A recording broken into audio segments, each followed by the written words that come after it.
Monsieur le médiateur national de l'énergie, j'aimerais simplement vous faire part d'un sentiment. Vous préconisez, face à la libéralisation du marché de l'énergie, que les gens fassent du trading haute fréquence pour savoir quelles sont les offres les plus compétitives afin de changer de contrat facilement.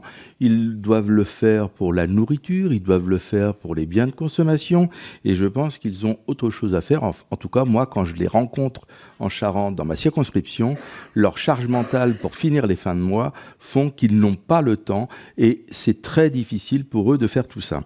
Alors, j'ai bien entendu effectivement votre proposition d'un fournisseur de dernier recours qui... Ensuite, pour l'automatisation des chèques énergie, c'est très complexe et tout le monde ne le fait pas, et il est difficile de savoir qui a droit. Nous sommes pour la reconnaissance des biens communs. Par exemple, l'eau, les premiers mètres cubes d'eau gratuits, les autres beaucoup plus chers. Que pensez-vous des premiers kilowattheures gratuits et les autres beaucoup plus chers? En ce qui concerne la question du trading haute fréquence, d'une certaine manière, ça rejoint ce que j'ai essayé de dire tout à l'heure sur le fait que nous sommes extrêmement prudents sur la capacité des consommateurs de bien appréhender des offres qui seraient à caractère dynamique, qui évolueraient parfois d'heure en heure en fonction du prix de marché.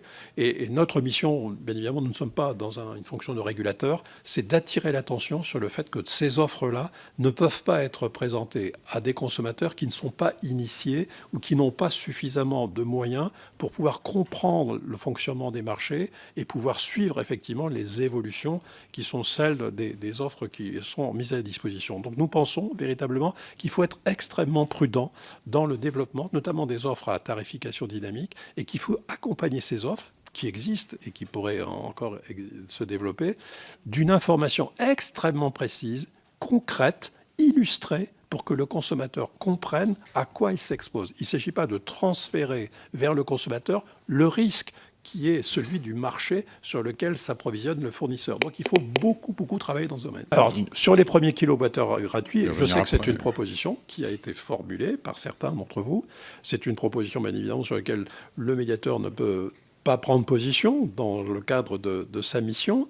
Je pense qu'il faut davantage, je reviens sur aussi ce que je disais, travailler sur la rénovation. Parce qu'avoir des premiers kilowattheures gratuits, s'il s'agit effectivement de les dépenser dans des passoires énergétiques, ça n'a pas non plus beaucoup de sens. Donc revenons sur le traitement à la source plutôt que d'ajouter un nouveau dispositif d'aide qui pourrait se révéler inefficace.